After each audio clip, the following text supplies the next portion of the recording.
Welcome student, আশা করি তোমরা সবাই ভালো আছো এবং ঠিকঠাকভাবে পড়াশোনা করছো। আজকে আমরা গোলক চ্যাপ্টারটা করব, যেটা আমাদের চ্যাপ্টার নাম্বার 12। এবার এক্ষেত্রে প্রথমে আমাদের জানতে হবে নিরেট গোলক কী জিনিস। নিরেট গোলক হলো একটা অর্ধবৃত্তাকার চাকতির ব্যাসকে অক্ষ করে চাকতিটি ব্যাসের চারিদিকে যদি 360 ডিগ্রি ঘোরাই তাহলে যে ঘনবস্তু উৎপন্ন হবে তাকে নিরেট গোলক বলা হয়। একটা নিরেট গোলক দেখতে এরকম, যার এটাকে বলা হয় কেন্দ্র। আর এই যে ডটেড লাইনটা আমি দিচ্ছি এটা হচ্ছে ব্যাসার্ধ। আর এই যে তলটা হচ্ছে গোলকের তল, যেটা একটা বক্রতল। কখনো কখনো কোশ্চেন আসতে পারে যে গোলকের তল কি তল, সেটা তোমরা তখনই লিখতে পারবে যে গোলকের তল হচ্ছে একটা বক্রতল। এবার আসবো নিরেট অর্ধগোলক। তার সংজ্ঞা কি? কোনো অর্ধবৃত্তাকার চাকতির ব্যাসকে অক্ষ করে চাকতিটি 180 ডিগ্রি আবর্তন করলে যে ঘনবস্তু উৎপন্ন হয় তাকে নিরেট অর্ধগোলক বলে। গোলকের ক্ষেত্রে আমরা দেখেছি কি, যে চাকতিকে 360 ডিগ্রি ঘোরানো হয়, আর অর্ধগোলকের ক্ষেত্রে চাকতিকে 180 ডিগ্রি ঘোরানো হলে তবেই সেটা অর্ধগোলক হয়ে যায়। অর্ধগোলকের ক্ষেত্রে দেখো, এটাকে কেন্দ্র বলতে পারো আর এটাকে ব্যাসার্ধ বলবে। এবার আমাদের যে সূত্রগুলো দরকার পড়বে একটা গোলকের চ্যাপ্টার করতে, সেগুলো বলছি। একটা গোলকের ব্যাসার্ধ আর একক হলে গোলকটির বক্রতল বা সমগ্রতল তার যে ক্ষেত্রফল সেটা হচ্ছে পাই আর স্কোয়ার বর্গ একক হবে। আয়তন বা ঘনফল হচ্ছে 4/3 পাই আর কিউব ঘন একক হবে। একটা নিরেট অর্ধগোলকের ব্যাসার্ধ আর হলে বক্রতলের ক্ষেত্রফল 2 পাই আর স্কোয়ার বর্গ একক, সমগ্রতলের ক্ষেত্রফল 3 পাই আর স্কোয়ার, আর যদি ঘনফল বা আয়তন হয় সেটা 2/3 পাই আর কিউব ঘন একক হয়। আরেকটা যদি ফাঁপা গোলক হয়, যাকে আমরা ইংলিশে হলোস্ফিয়ার বলা হয়, তা যদি বহির্ব্যাসার্ধ যদি ক্যাপিটাল আর আর অন্তঃব্যাসার্ধ যদি স্মল আর হয়, তাহলে সেখান থেকে আমরা পাবো কি ঘনফল বা আয়তন 4/3 পাই আর কিউব মাইনাস স্মল আর কিউব ঘন একক, আমরা এটাকে বলতে পারবো। দেখো এই সূত্রটা কিভাবে করলাম। আমরা যদি একটা ফাঁপা গোলক হয় তাহলে আমার এইটা হচ্ছে বাইরের ব্যাসার্ধকে আমরা আর ধরছি, আর ভেতরের ব্যাসার্ধকে স্মল আর ধরছি। তাহলে আমার যদি এই যে যে আমি যে জায়গাটাকে আঁকলাম সেই জায়গাটার যদি আয়তন বের করতে হয়, তাহলে 4/3 পাই আর কিউব বড় গোলকের আয়তন, আর ছোট গোলকের আয়তন 4/3 পাই স্মল আর কিউব। দুটোকে একসাথে কম্বিনেশন করে লিখলে 4/3 পাই আর কিউব মাইনাস স্মল আর কিউব হয়। এবার আর একটা সূত্রতে আসবো কি, ফাঁপা অর্ধগোলকে সমগ্রতলের ক্ষেত্রফল হচ্ছে 2 পাই আর স্কোয়ার প্লাস 2 পাই স্মল আর স্কোয়ার প্লাস পাই আর স্কোয়ার মাইনাস স্মল আর স্কোয়ার বর্গ একক, আর আয়তনটাকে লিখতে পারবে 2/3 পাই আর কিউব মাইনাস স্মল আর কিউব ঘন একক। এর দেখো এটা কি করে আসে। দেখো আমি যদি ছবিটা আঁকি, আমরা একটা ফাঁপা অর্ধগোলক নিলাম। তাহলে দেখো আমি এই যে যেটা আমি আঁকলাম যে ডট ডট দিয়ে, সেটা এই অর্ধগোলকটার সমগ্রতলের ক্ষেত্রফল বের করব। তাহলে দেখো আমার যদি বহির্ব্যাসার্ধ আর হয়, অন্তঃব্যাসার্ধ স্মল আর হয়, তাহলে বহির্ব্যাসার্ধের জন্য আমার অর্ধগোলকের সমগ্রতলের ক্ষেত্রফল হবে কি 4 পাই আর স্কোয়ার/2, আর অন্তর্ব্যাসার্ধের জন্য 4 পাই স্মল আর স্কোয়ার/2 প্লাস এই যে নিচের যে অংশটা তার জন্য হবে পাই আর স্কোয়ার মাইনাস স্মল আর স্কোয়ার। সেখান থেকে আমি এটা পেয়ে যাব 2 পাই আর স্কোয়ার প্লাস 2 পাই আর স্কোয়ার প্লাস পাই ইন্টু আর স্কোয়ার মাইনাস স্মল আর স্কোয়ার। এবারে আমরা কোষে দেখি 12টা করব। তাহলে দেখো এখানে আমি আগেও বলেছি যে পরিমিতির চ্যাপ্টার থেকে টোটাল 3টে কোশ্চেন দেওয়া থাকবে, তার মধ্যে 2টো আমাদের করতে হবে এবং 4 মার্কস করে 4 দুগুণে 8, টোটাল 8 মার্কসের অঙ্ক থাকবে। তাহলে দেখো প্রথম যে অঙ্কটা, একটা গোলকের ব্যাসার্ধের দৈর্ঘ্য 10.5 সেন্টিমিটার হলে তার সমগ্রতলের ক্ষেত্রফল কত। তাহলে চলে আসি আমরা, দেখো কিভাবে আমরা করছি। তাহলে গোলকটির ব্যাসার্ধ হচ্ছে 10.5, তাহলে ব্যাসার্ধ মানে কি স্মল আর দ্বারা ডিনোট করতে পারি এটাকে। সমগ্রতলের ক্ষেত্রফল 4 পাই আর স্কোয়ার, তাহলে 4 ইন্টু এটাকে লিখবো 22/7 ইন্টু আর স্কোয়ার মানে 10.5 এর হোল স্কোয়ার ইকুয়াল টু, আমি যদি এটাকে পুরো টোটালটাকে আমি করি তাহলে দেখো 4/22/7 এটাকে কি করবে 105/10 ইন্টু 105/10, এটা করলে আমার যে উত্তরটা আসবে 1386 বর্গ সেন্টিমিটার। আচ্ছা, সবসময় মনে রাখবে যে আমরা একক কিন্তু অবশ্যই লিখব, কারণ এককের উপরেও কিন্তু মার্কস থাকে। আচ্ছা, তারপরে আমরা পরের অঙ্কটায় যদি যাই, কি আছে, একটা চামড়ার বল তৈরি করতে প্রতি বর্গ সেন্টিমিটার 17.50 টাকা হিসেবে 431 টাকা লেগেছে, তাহলে বলটির ব্যাসের দৈর্ঘ্য কত? তাহলে চলো এটাকে করি। আমি ধরে নিচ্ছি বলটির ব্যাসের দৈর্ঘ্য হচ্ছে 2 সেন্টিমিটার। তাহলে আমরা এক্ষেত্রে কি পাচ্ছি? তাহলে সমগ্র তল লাগবে আমার। তাহলে সমগ্র তল হচ্ছে 4πr²। তাহলে আমাকে দেওয়া আছে কি, যে প্রশ্নানুযায়ী এখানে 4πr² ইন্টু তোমার 17.50, এটাই আমাদের আছে কি 431.20। আমাদের এই যে ইকুয়েশন থেকে আর এর ভ্যালুটা নিয়ে আসতে হবে। তাহলে চলো আমরা কিভাবে করছি, দেখো 4 ইন্টু 22/7 ইন্টু r² ইন্টু 17.50, আর এখানে 431.20 আছে। তাহলে এখানে আমি যদি r² যদি আমরা করি তাহলে কে আসে উপরে 431.20, তারপরে আসবে ইন্টু 7, আর নিচে আসবে দেখো 4, 22 আর 17.50। দেখো পয়েন্টের পর দুটো, এই পয়েন্ট দুটো আমি তুলে দিতে পারি। এবার যদি আমরা এটাকে সমাধান করি তাহলে আমাদের আসবে কত, 1.96 সেন্টিমিটার। আচ্ছা, তাহলে আমাদের আসলো কত, r² ইকুয়াল টু 1.96 সেন্টিমিটার। তাহলে r ইকুয়াল টু আমাদের √1.96, এর যে ভ্যালুটা আসবে 1.4 সেন্টিমিটার। তাহলে আমরা যদি এখন ব্যাস বের করি, ব্যাস ইকুয়াল টু 2r, মানে 2 ইন্টু 1.4, তাহলে দেখো 2.8 সেন্টিমিটার আসছে। তাহলে এটাই আমাদের উত্তর। আমাদের পরের অঙ্কটা হলো 4 নম্বরের অঙ্কটা। কি আছে, 28 সেন্টিমিটার ব্যাসার্ধ বিশিষ্ট একটা নিরেট গোলক জলে সম্পূর্ণভাবে নিমজ্জিত করলে যে পরিমাণ জল অপসারিত করবে তা নির্ণয় করো। তাহলে চলো আমরা করি।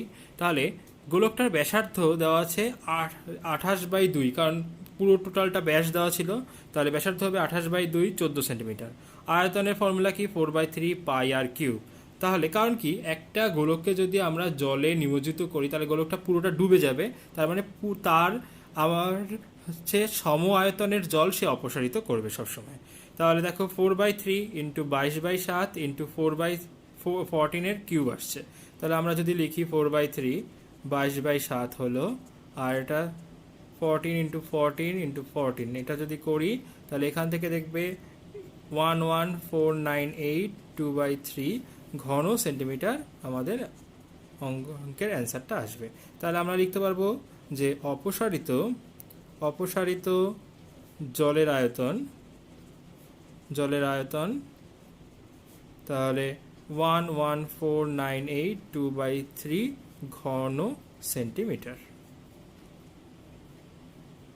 পরের অঙ্কটা, কোনো গোলাকার গ্যাস বেলুন ফোলাবার সময় তার ব্যাসার্ধের দৈর্ঘ্য 7 সেন্টিমিটার থেকে 21 সেন্টিমিটার হলে পূর্বের ও পরের সমগ্রতলের ক্ষেত্রফলের অনুপাত নির্ণয় করো। তাহলে দেখো চলো আমরা করি। তাহলে প্রশ্ন অনুসারে বেলুনটির পূর্বের সমগ্রতলের ক্ষেত্রফল বাই বেলুনটির পরের সমগ্রতলের ক্ষেত্রফল, তাহলে 4π7² 4π21² আমরা যদি এই 4π কেটে দিই তাহলে দেখো 7 ইন্টু 7/21 ইন্টু 21, তাহলে এটা কাটলে 3 আসে, এটা কাটলে 3, তাহলে 1/3 ইন্টু 3 মানে 1/9। তাহলে অনুপাতটা কত পেলাম? অনুপাতটা পেয়েছি 1:9। পরের অঙ্কটা 7 দাগের, একটা নিরেট লোহার গোলার ব্যাসার্ধের দৈর্ঘ্য 2.1 সেন্টিমিটার, ওই গোলাটিতে কত ঘন সেন্টিমিটার লোহা আছে তা হিসাব করে লিখি, আর বক্রতলে ক্ষেত্রফল। তাহলে আমরা কি করতে পারি, যে ব্যাসার্ধ আর হচ্ছে 2.1 সেন্টিমিটার, এবার গোলকটিতে লোহার পরিমাণ যা সেটাই হচ্ছে গোলকটির আয়তন। তাহলে আয়তনের ফর্মুলা 4/3πr³ মানে 2.1 কিউব। তাহলে আমরা যদি এর ভ্যালুটা বের করি তাহলে 38.808 ঘন সেন্টিমিটার আসে। আর গোলকটির বক্রতলের ক্ষেত্রফল তাহলে পাবে 4π 2.1 বর্গ সেন্টিমিটার। যদি এর ভ্যালুটা এর সমাধান করো তাহলে 55.44 বর্গ সেন্টিমিটার আসবে। 8 নম্বর অঙ্কটা মাধ্যমিকের জন্য খুব ইম্পর্টেন্ট। একটা নিরেট সীসার গোলকের ব্যাসের দৈর্ঘ্য 14 সেন্টিমিটার। গোলকটি গলিয়ে 3.5 সেন্টিমিটার দৈর্ঘ্যের কতগুলো নিরেট গোলক তৈরি করা যাবে? তাহলে এই ক্ষেত্রে আমরা কি করব? বড় গোলকের ব্যাসার্ধ আমরা 14/2 7 সেন্টিমিটার পাচ্ছি। বড় গোলকের তাহলে আয়তন বের করব 4/3 পাই 7 এর কিউব ঘন সেন্টিমিটার। ছোট গোলকের আয়তন একই রকমভাবে 4/3 পাই 3.5 এর কিউব ঘন সেন্টিমিটার। তাহলে গোলকের সংখ্যা হচ্ছে বড় গোলক বাই ছোট গোলক এতটি। তাহলে দেখো আমার সবগুলো কেটে, তাহলে দেখো 7 × 7 × 7 থাকে, আর 3.5 মানে 3.5 × 3.5 × 3.5 এটা করলাম। তাহলে দেখো 7 × 7 × 7 করলাম। এই পয়েন্ট তোলার জন্য একটা 10 আসবে, এই পয়েন্ট তোলার জন্য একটা 10, আর এই পয়েন্ট তোলার জন্য একটা 10, আর নিচে কত 35 × 35 × 35 হচ্ছে।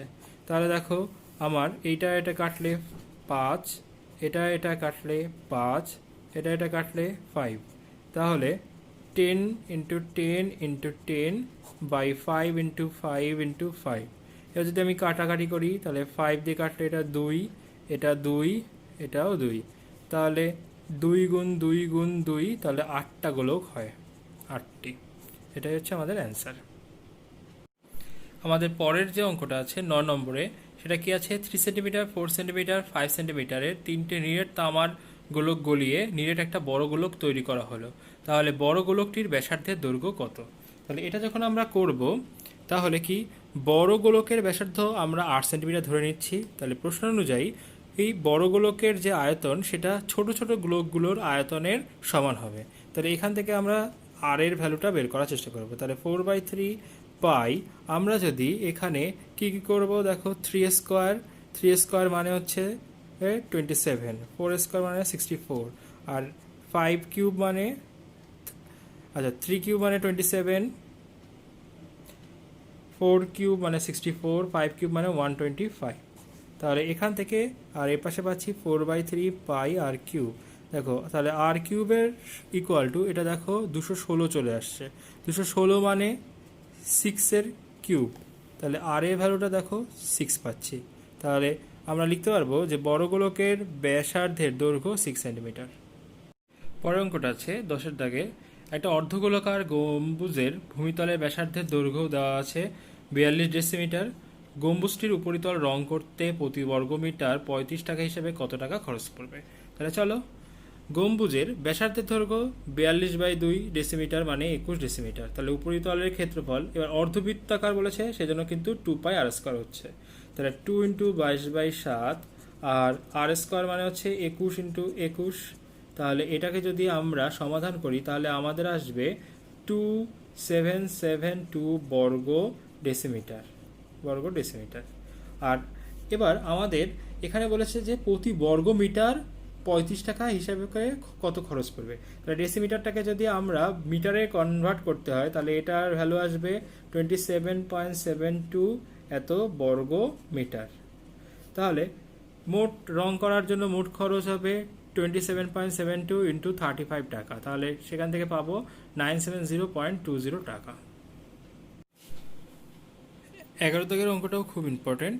কি দুটো ফাঁপা গোলকের ব্যাসার্ধের দৈর্ঘ্য 21 সেন্টিমিটার আর 17.5 সেন্টিমিটার। তাহলে গোলক দুটি তৈরি করতে যে পরিমাণ ধাতুর পাত লেগেছে তার অনুপাত নির্ণয় করো। তাহলে এখানে গোলক দুটির তৈরি করতে যে ধাতুর পাত, তার মানে কি গোলক দুটির বক্রতলের ক্ষেত্রফল কিন্তু ক্ষেত্রফলের অনুপাত বের করতে বলেছে। তাহলে দেখো, প্রথম গোলকের ব্যাসার্ধের দৈর্ঘ্য 21/2 সেন্টিমিটার, দ্বিতীয় গোলকের ব্যাসার্ধের দৈর্ঘ্য 17.5/2 সেন্টিমিটার। তাহলে গোলক দুটির বক্রতলের ক্ষেত্রফলের অনুপাত আমরা 21/2 এর স্কোয়ার 4π 17.5/2 এর স্কোয়ার করতে পারি। 4π কেটে গেল, 2 স্কোয়ার কেটে গেলে তাহলে দেখবে উপরে 21 × 21 আর নিচে 17.5 × 17.5 থেকে যাবে। যদি এই দুটো থেকে যায় তাহলে এখান থেকে আমরা পাবো কীরকম, আমরা যদি এটাকে গুণ করি 441 হয় আর নিচে 306.25 হয়, এটাই হচ্ছে 1.44 হয়ে যাচ্ছে। 1.44 মানে 144 আমরা এখানে লিখতে পারবো 100। আমরা কাটাকাটি করলে এটা 36/25 আসবে। তাহলে আমি সেখানে লিখতে পারবো যে গোলক দুটি তৈরি করতে যে পরিমাণ ধাতুর পাত লেগেছে তার অনুপাত 36:25। আমাদের পরের অঙ্কটা 12 দাগের অঙ্কটা, এটাও খুব ইম্পর্টেন্ট। এই চ্যাপ্টারের সব থেকে ইম্পর্টেন্ট অঙ্ক হচ্ছে এটা। একটা ধাতব গোলকের উপরিতল এমনভাবে কেটে নেওয়া হলো যে নতুন গোলকের বক্রতলের ক্ষেত্রফল আগের গোলকের ঠিক অর্ধেক হয়ে যায়। তাহলে কেটে নেওয়া অংশের আয়তনের সঙ্গে অবশিষ্ট গোলকের আয়তনের অনুপাত কত নির্ণয় করি। তাহলে কিভাবে করব? ধরি বড় গোলকের ব্যাসার্ধ হচ্ছে আর, ছোট গোলকের ব্যাসার্ধ আর একক, স্মল আর একক। তাহলে আমরা কি দেখলাম যে ছোট গোলকের যে সমতলের ক্ষেত্রফল সেটা বড় গোলকের অর্ধেক হয়ে যায়। সেখান থেকে আমরা এই দুটোর মধ্যে একটা রিলেশন আনার চেষ্টা করব। তাহলে দেখো 2r² equal to capital R square, তাহলে √2 into R equal to capital R. এবার আমরা আসব কি, এখন কেটে নেওয়া অংশের আয়তন ও ছোট গোলকের আয়তনের অনুপাত কিভাবে আসবে। দেখো কেটে নেওয়া অংশ কি, বড় গোলকের আয়তন হচ্ছে 4/3 পাই আর কিউব, সেখান থেকে ছোট অংশ কেটে নেওয়া আছে 4/3 পাই স্মল আর কিউব, আর নতুন আমার ছোট গোলক পড়ে আছে, তাহলে 4/3 পাই স্মল আর কিউব। এবার দেখো আমরা যদি 4/3 এগুলো সব কেটে দিই তাহলে r cube minus small R cube by R cube থাকে। তাহলে দেখো ক্যাপিটাল আর মানে হচ্ছে এখানে √2 ইন্টু স্মল আর এর cube minus small R cube by R cube. সেখান থেকে আমরা কি পাবো, সেখান থেকে আমরা পাবো √2 কিউব মাইনাস 1 বাই 1। তাহলে এখানে দেখো 2√2 মাইনাস 1 বাই 1 থাকবে। তাহলে আমাদের যে আয়তন যে আসবে সেই আয়তনটা কি আসবে, তাহলে 2√2 মাইনাস 1:1, এটাকে আমরা লিখতে পারবো। তাহলে আমরা কেটে নেওয়া অংশের আয়তনের সঙ্গে অবশিষ্ট গোলকের আয়তনের অনুপাত আমরা কি পাচ্ছি, যে আয়তন দেখো এটা হচ্ছে আমার কেটে নেওয়া অংশ, আর এটা আমাদের ছোট গোলকের আয়তন। তাহলে আমরা ছোট গোলকটাকে যেহেতু আমরা কেটে নিয়েছি তার বাকি অবশিষ্ট অংশ এটা পড়ে থাকে, তাহলে আমি সেখান থেকে পাবো 1:2√2 মাইনাস 1, এটা হচ্ছে আমাদের অ্যান্সার হবে। আমাদের পরের অঙ্কটাও খুব ইম্পর্টেন্ট। 8 সেন্টিমিটার দৈর্ঘ্যের ব্যাসার্ধের একটা নিরেট লোহার গোলককে গলিয়ে 1 সেন্টিমিটার দৈর্ঘ্যের ব্যাসার্ধের কয়টি নিরেট গুলি তৈরি করা যাবে। তাহলে দেখো এখানে কি করব, প্রথমে নিরেট লোহার গোলকের ব্যাসার্ধ হচ্ছে 8 সেন্টিমিটার, নিরেট গুলির ব্যাসার্ধ হচ্ছে 1 সেন্টিমিটার, তাহলে গুলির সংখ্যা 4/3, এদের বড়টার আয়তন বাই ছোটটার আয়তন। তাহলে এখান থেকে আমি পাবো কি 8³/1, 8³ মানে হচ্ছে 512, তাহলে 512টি টোটাল আমি গুলির সংখ্যা পাবো।